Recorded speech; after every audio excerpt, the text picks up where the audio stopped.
Listen, I know of a man who had a throat cancer, and the cancer became so big. He didn't know. I said, that's odd. How is it you have a throat cancer? It's your throat. And you don't know that there's like a lump that's no longer big, it's like growing, and you don't perceive it. That's odd. Now, I'm aware that the body is able to adjust itself and can just find a new kind of balance, but you must really be disconnected that you don't feel that there's like some kind of a grapefruit in your throat growing. So it sounds kind of weird for people when you say that, but this is your average cat today. They have no relationship, genuine relationship with their bodies. They don't know it. They don't like to feel it. They've been educated not to feel it since they're kids, to fear the sensations that are there. So every sensation that arises is equated to something bad. So we're trying to remove all sensations. And you get to a place where, let's say you grow up and you get a little older, well, you don't know what's happening to you. So when there's a symptom, the symptom you've never trained to feel, receive, read, interpret the language of the body, which is through symptoms. And then something happens and you panic. So you go to the medical system. We're speaking about modern Western medicine, which is everywhere now, and you go and the machine is going to analyze you. Now, what does the machine really do? Well, it looks at matter from an angle or another using different methods to determine how the matter is doing. And then it'll determine, okay, well, now you have something stuck here, or there's something broken here, or there's some growth here. And we call that by this name, and we call this by that name, and we call that by that name. And when that happens, we do this, and when that happens, we do this, and when that, right? So it's a totally mechanistic paradigm. There's no life per se. We don't study life. We don't study the process of life. We don't understand the relationship between the human being, his or her body, their minds, and how all that dances together. All of that is absent. And that mentality is promoted since it's been there for a few generations, but this is the foundation of our health system. So I remember when this started to become real for me, and I became acquainted with the concept of my body has a language and learning that. It sounded like, whoa, esoteric. When I was in osteopathy school, that they would use this, and they kind of used it to impress the students because they're dumb and they want to show off, right? Fine. I agree. But I remember when that concept started to be presented to me, I'm like, listening to my body? What the fuck does this mean? That's weird. What does that mean? And in osteopathy, not the American version, the original version. It's so ironic because the original version is American, but then America fucked it up and made it into not what it is. And then it's the European version like we have in Canada. Anyways, I'll spare you the details. Osteopathy is a manual therapy medicine. In America, it's bullshit, right? But anyways, so you learn how to touch and feel a human body and recognize. So the first thing you got to do is you have to learn to feel. And the thing that you're touching is alive. So in school, you learn to touch and feel, and there is a language. So I remember when the teachers were saying that, it sounded so whoa. It sounded so foreign. It's like the language of the body. And it sounds like some new age nonsense or psychopop bullshit or some girly stuff. I'm like, no, they're not more basic than the language of the human body. But your average person has no sense of that, doesn't understand that language. It is a language. It's extremely subtle, extremely precise, extremely profound also, and communicates the deepest depth of yourself to you. It sounds funny to say, but your average person doesn't know anything about this. They've never learned this. They don't want to learn about it. And modern medicine dismisses the existence of such a language, which is ironic. So take your body. Modern science will agree. It's made of, trillions of cells. These cells are all interconnected somehow, some way, in different shapes and forms, via tissues, via this and that. And then there's a nervous system, and all of that is plugged into your brain. And you don't have access to that? Like you are living in your brain, right? Don't you have a brain? Isn't all that stuff happening in your brain? Your brain? Don't I say my hand? Isn't it my hand? Isn't there somebody who owns the hand? So isn't it my brain? Isn't it my body? Who is I? So somehow all that information, all that data is passing through your nervous system. And if you learn to settle inside your body, you would start to perceive that information. Now again, for modern science, this is modern medicine, this is nonsense. I'm like, you're an idiot. It's not nonsense. It's like, how could you understand bird? Well, if you listen to the birds for quite a long time, eventually the language starts to make sense. How does a little child who's just born, by listening to his parents, after some times knows that this is mommy, this is daddy, this is chair, this is doggy, right? By just being attentive, listening, and creating an association of sounds connected to intent, connected to, right? It's just associations. So how come that's different for human beings and their body? It's not. It's basic. But like I said, so the modern world dismisses anything that's subtle. And when I say subtle, it's like subtle compared to like me punching your face. It's not really subtle, it's very obvious. You can perceive it, you can feel it yourself, you can feel it if you put your hands on somebody. You can even perceive it at a distance once your eyes are trained. It's very obvious. This is not figment of one's imagination. But these morons, that's what they'll say, because for them the human body is not alive. But it is alive. You live in it.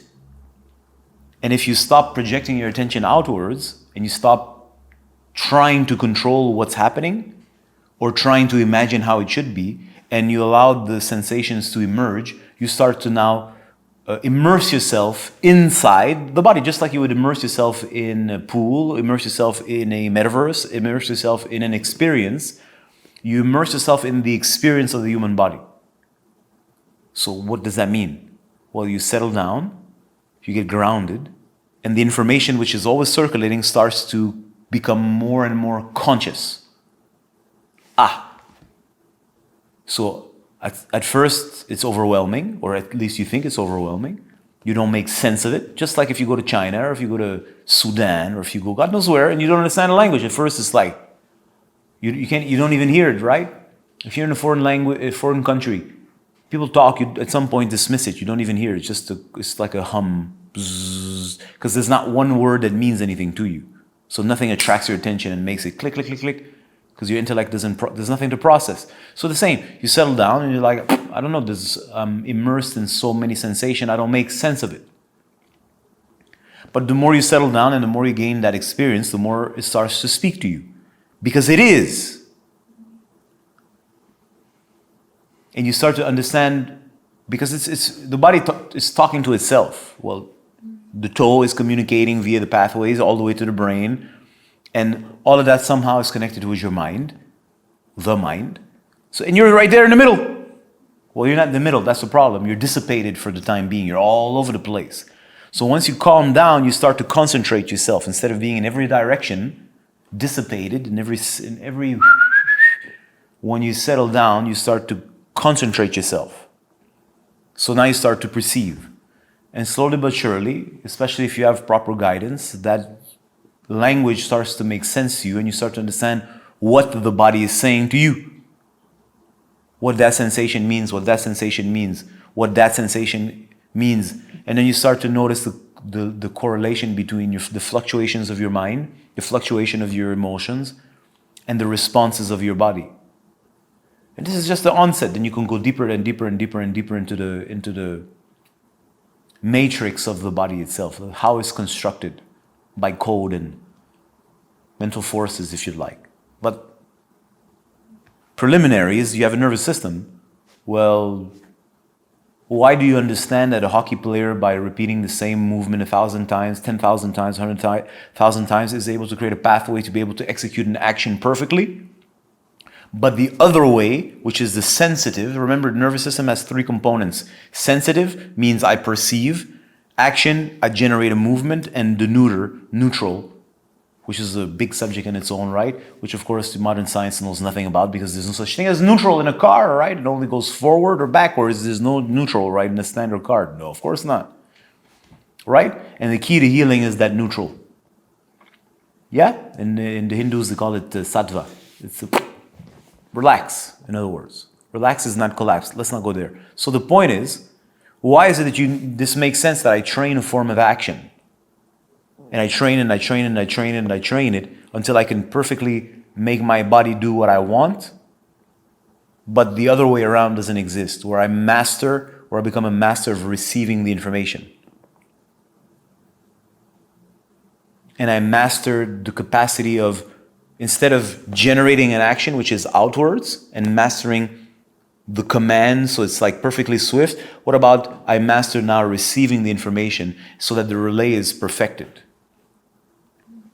So that there is no interruption in the relay, so that the relay is absolutely perfectly efficient. So that it genuinely communicates what's really going on at a big range, if you'd like. So for your average person, this sounds odd, weird, fly, I don't know if that exists in English, or absurd. Especially men. But like if I tell you take a cat and touch the cat, you'll feel that the cat is alive, it purrs. And that makes sense to you. And if you take little kittens and you kind of play with it, they're always kind of like gently adjusting. How is it different for you and your body? Why is your body not the same? Because it's hardened today. But once upon a time it wasn't hardened, and beneath the hardness, the tension layer, there's a sensitive, this is the key word, sensitive body. But when we say the word sensitive today, everybody's afraid of being sensitive. That's why I always say I'm sensitive. I'm a sensitive person. People don't feel comfortable with this because for them sensitive means you're weak. I'm like, sensitive doesn't make me weak. Sensitive makes me intelligent. It's what allows me to perceive. The more one is sensitive, the more one perceives. So the body is sensitive. It has a sensitive component. Literally, the nervous system, I'm going to repeat it again, has 3 components. Sensitive, that means receives data, brings it up into the brain where it's supposed to be processed. Then it generates an action. Your action, a smart action, an intelligent action, only comes when I have appropriate data. So how do you take an appropriate intelligent action if you don't have all the data? So that's where you start to understand it, like, well, what's more important then? Well, I'm like, well, the first component is yin, feel. Because I need to feel to know what's going on. The second part is yang. So I can make an appropriate action to solve the problem. So this is what I'm trying to say. People get lost. It's like, this is calm. This is easy as fuck. It's as simple can get. It is so simple. Every animal, every living creature that moves on earth knows this. They perceive. They're sensitive. You go to the forest, you see some kind of deer. The deer is like at a certain distance from you, looking at you. In fact, it doesn't even look at you, but it knows that you're there, and you know that it knows that you're there. And it's just kind of like feeling you. Well, it's feeling. It's sensitive. Something fluctuates in your mind, it reacts. Instantly, it responds. I don't like what you're thinking. I don't like this. I don't like that. It's responding. Now, if the deer is unaccustomed to a human being, it responds a bit exaggerated, so to speak. It's because it doesn't know you. It's not accustomed to your behavior, but it's sensitive. Yet, in an instant, all its brute active power is engaged, and boom, it does something. It's response-able. It's able to respond appropriately, but its response is based on sensitive. It feels. So this is using the external world. If we now use you have an inner world. Inner world, I'm not even talking about the mind, I'm talking about you have organs that are constantly communicating. These organs now are communicating to your brain what's happening to them, what they need. So it's still sensitive. So that information needs to be relayed to your brain. Forget outside now that I'm feeling what's happening on the outside. I have to feel what's happening on the inside. How do I know if I'm hungry? How do I know if I'm thirsty? How do I know if I feel sad? How do I know if I feel tired? How do I know what's happening to me if I can't feel? Right? Well, that's the sensitive body. It relays information, biological information that ain't got nothing to do with the influences of your mind that have been hacked by culture or hacked by the bullshit that you believe in or hacked by the nonsense that you read that tells you how it should be. It's like, no, I don't care. I don't care that the book says this. This is how I feel. That's this body speaking. And it's trying to relay or convey the information to your brain so that it can invite you to take a certain kind of action to solve or bring the body or bring you into some form of equilibrium, the sensitive body. So anyways, all this to say, the body speaks. How many people are aware of this? Few. How many, and those who know, how deep do you know its language? Right? I know how to speak Spanish because I take a couple of classes in university. Yeah, I'm not really fluent in Spanish. There are people who can write amazing literature, thousands of pages of book explicitly describing in detail every single emotion that they have and compose a story with it. I couldn't do that. I can say basic things. So your average person doesn't speak body. Some people kind of speak body, a little bit. They know a little bit of the language. But this is a language you must master. It is your language. It's the universal language of human beings. And without that language, you're lost. Remember, once again, I'm going to remind you, you're on Earth. Forget what you think of Earth, but you're somewhere. This realm, this plane, you're here. If somebody didn't teach you English, French, Arab, Portuguese, Spanish, Chinese, Swedish, if somebody's not teaching you this intellectual language that is clearly a construct and it's fairly modern, what language do you speak? What is the universal language that every human being speaks? Well, it doesn't matter where the deer is from. It can be in northern Alaska or all the way down to the south. They all speak the same language because they're deer and they all have a very similar body and they experience things through a very similar nervous system, just like all human beings. So what I'm trying to tell you is that there's a basic language that belongs to human being, which is feeling, sensitivity, not weakness, feeling.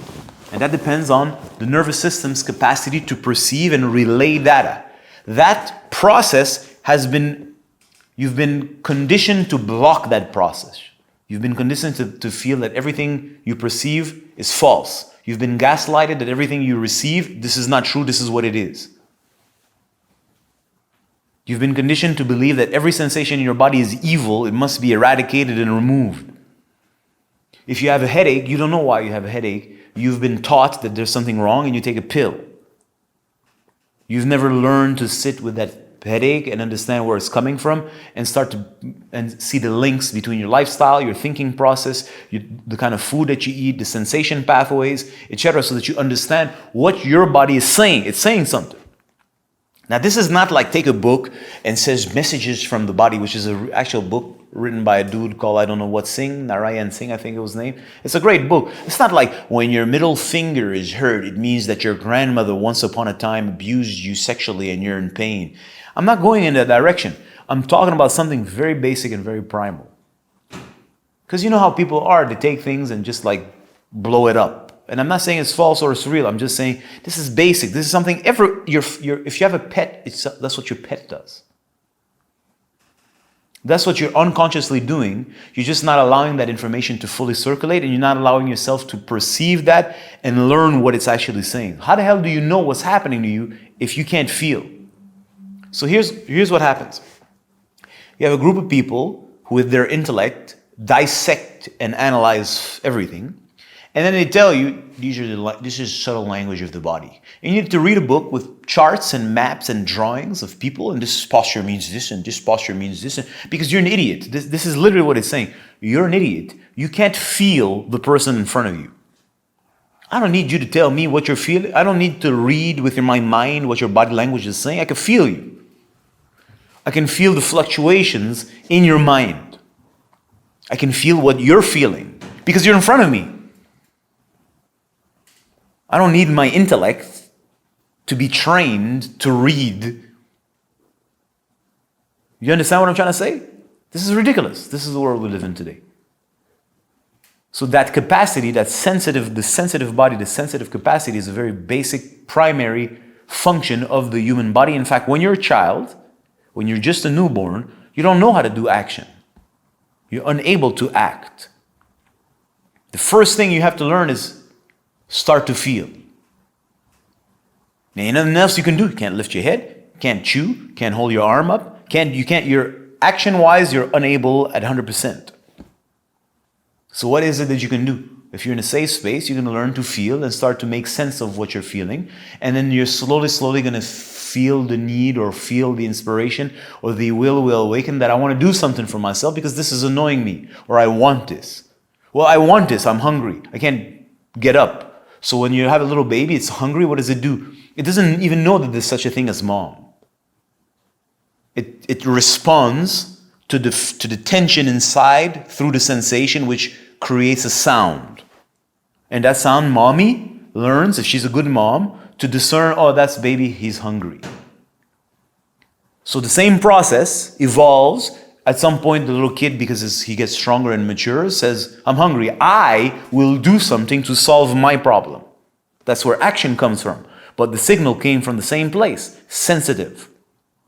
Sensitive body communicated there's an unbalance inside the system. We must do something now. Then the next phase is, well, something from the outside may create an unbalance to the system. So in order to solve the problem that's happening because I have an unbalance here, due to a stressor on the outside, now I have to create an action to secure or harmonize myself so that I don't have a problem, suffer, or die. All of this is based on one, sensitivity, sensing, feeling. So I'm going to repeat again. Real powerful yang energy, masculine energy, as we are accustomed to understand it, is at its heart is yin. Meaning feel. If you can't feel, your actions are stupid. You're an imbecile. And you need a machine to tell you what's happening to you so that you can take appropriate action. So this is the day and age we're living in today. You need a machine on the outside to tell you what's happening to you on the inside. Now, how the fuck does a machine know anything about you? It's a machine. It's not alive and it's not intelligent. It doesn't feel, it's never felt and will never feel. It has no sense of your experience as a human being. So how the fuck does a machine tell you what's happening to you? That's odd. Think about it. Anyways, to wrap it up, the modern world dismisses the sensitive. It's uncomfortable with it because it doesn't want to feel vulnerable. And when you feel, it breaks the illusion of what you think. I'm feeling something. This person is smiling at me. Yeah, but you know what I'm feeling? That this person is trying to stab me. No, it's impossible. That's your mom. That's your brother. That's your sister. That's your uncle. No, they love you. The government loves you. Look at, they're smiling and they're saying your government and they're there to help you. Yeah, but that's not what I'm feeling. What I'm feeling is the opposite. What I'm feeling is that this person or this group or that entity is trying to harm me. Who am I going to trust, you think? I'm going to trust myself, of course. So when we say trust yourself, who the fuck are you going to trust? Oh, I know, you're a geek, so you're going to trust your little intellect that pretends that it's intelligent and pretends that it's able to process infinite amount of data so that it can tell you what's right or wrong. Right. The dog knows what's right or wrong, but you're not even as smart as a dog. You need to train your intellect for years, and you need to go to school and more school so that you can process infinite amount of information, which is never enough, so that you can know to go left or right. And you call yourself smart? No, you're a moron. That's what you are. Because you can't feel. So this is my humble take on this. So in the process of healing, For the most part, people are desensitized. This is literally what it is. And the desensitization of the human being means there's literally blockages in the nervous system that are compressing the nerves that bring the data to the brain. There's even places, zones in your brain that are compressed that prevent you from perceiving because you numbed. That's the definition of being numb. You've become numb. And you've become numb as a protection mechanism. We can break that down a little later on. So the first step in healing is like, you need to start to feel again. And I'm not talking about those, I'm hypersensitive. I'm like, no, this is like an exhausted nervous system out of balance. I'm talking about, no, that's not, I'm not talking about out of balance. I'm like, you need to start to perceive again so that you know what's happening to you. You know what's happening in your inner world, and you can perceive what's happening to on the outside and how it's affecting you. Then if you want, you can start to use the intellect to sharpen your understanding and so it becomes more precise. Because yes, the world outside today is very complex, but first you have to feel. Then you confirm what you feel with your so-called intellect and it becomes more precise. If you don't feel, you're blind. Well, I'm pretty sure I'm most likely one of the first people you ever hear saying such a thing. Because for you, feeling is weakness. I'm like, no, you can't feel. That's why you're weak. And don't confuse those hypersensitive creatures, these so-called empaths. These people are out of balance. Their nervous system is so irritated that just the idea of the wind makes them gush and have an orgasm of emotion. It's like they have a perpetual allergy. Everything is too much. That ain't got nothing to do with feeling. This is somebody's system who's totally out of tune. You understand what I'm trying to say? Don't get shit confused.